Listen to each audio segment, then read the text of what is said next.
Hey everyone, welcome to another video. Today I am making a wall, like a gallery wall full of mandalas.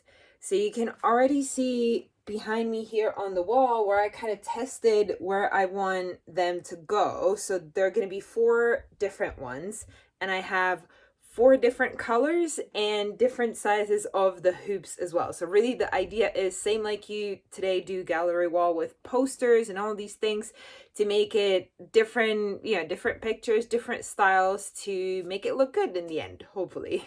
So I have 4 hoops, 2 of each size. So 2 of these smaller 20 centimeter ones and 2 of these bigger 25 centimeter ones.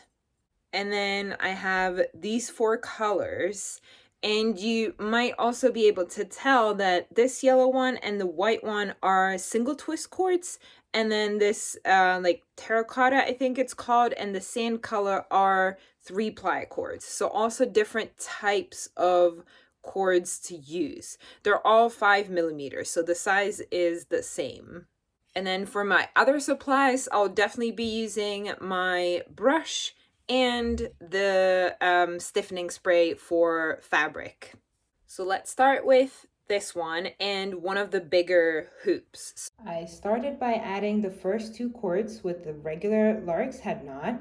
I then added another 6, 3 on each side, and created the first 4 square knots in the top row. I then added a berry knot in the very middle and 2 more square knots on each side of it. I then finished this first section by another 2 square knots and 1 more at the bottom for the pyramid shape.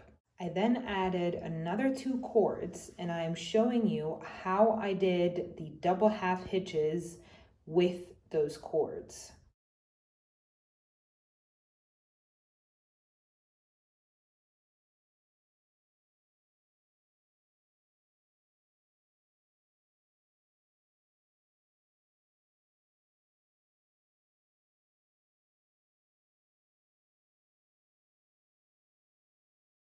Once I've reached the bottom, I then added another 2 cords on the other side and did the entire thing, just going the opposite way.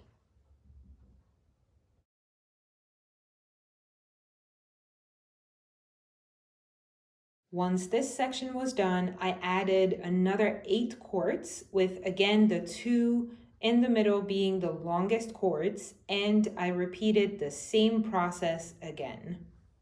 I kept adding the same sections until I have reached my final number of 7 sections. I took my scissors and a little toothpick to measure out and cut the fringe.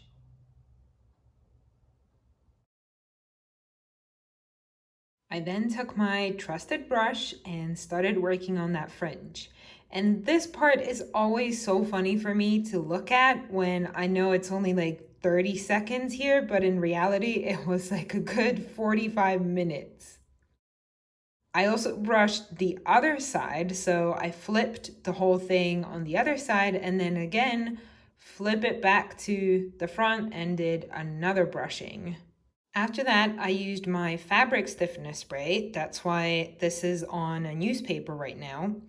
And after that, I was doing the final trim. That was super painful because the scissors I was using were really heavy and not very sharp, so it took very long and it was really difficult to do what I wanted to do. But I made it work in the end.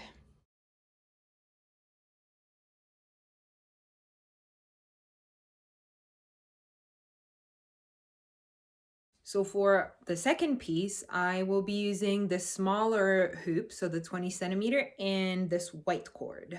I started by attaching the first 2 cords and making a square knot. I then attached another 4 cords on each side of that square knot.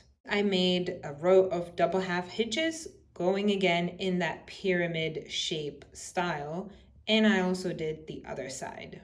And the way I did the double half hitches, I ended up with 2 cords on each side, on the very left and the very right, that I did not do any knots with. And that was it for the whole pattern. After that, I just kept repeating it until I have done 11 sections. Once the pattern was finished, I took my smaller scissors and again a little toothpick to cut the fringe. After that, I started the brushing process, again from both sides.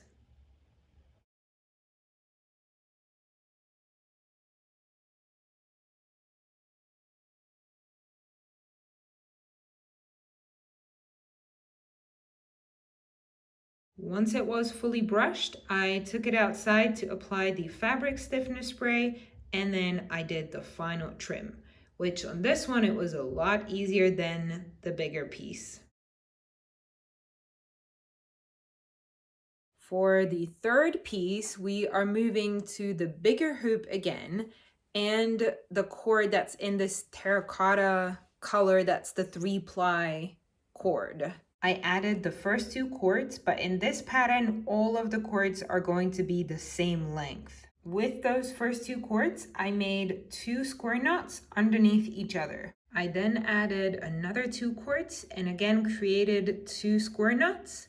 And then to finish the pattern, I created 2 more square knots between those 2 sections.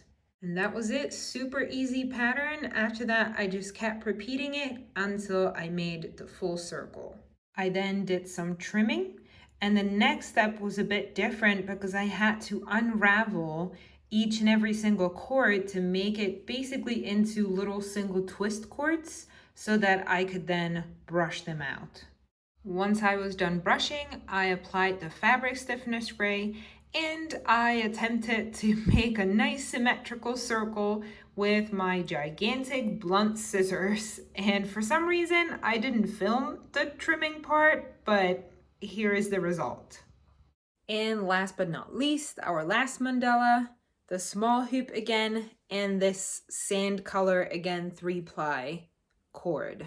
I started with 2 cords again, and then I added a couple double half hitches on it.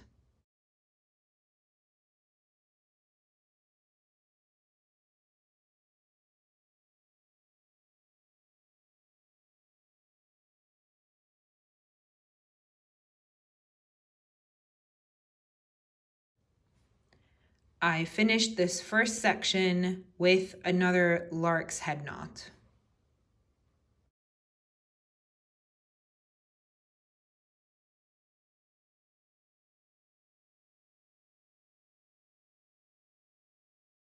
I then added 1 more cord to the left, and you will see that one of those cords is a little bit longer than the other. I then did, with that longer cord, that was my travel rope, and I did 2 more double half hitches going to the right. And at that point, I added another cord with the lark's head knot onto that travel rope. Then I finished the semicircle with another 2 double half hitches and a lark's head knot. Then I added 1 more cord with, again, one of the sides being a lot longer, and basically did the same. So couple double half hitches, then I added 1 more small cord using the lark's head knot, and then again, the double half hitches all the way to the end and finishing with the lark's head knot. For the next section, I did the same thing, just 1 row smaller. And I just kept rotating the 2. In the end, I had 5 bigger sections and 5 smaller ones. After that, I did the trim, I did the unraveling, and I did the brushing. And voila, in the evening, here is the finished piece. And here we are 3 days later, and all of the mandalas are finished.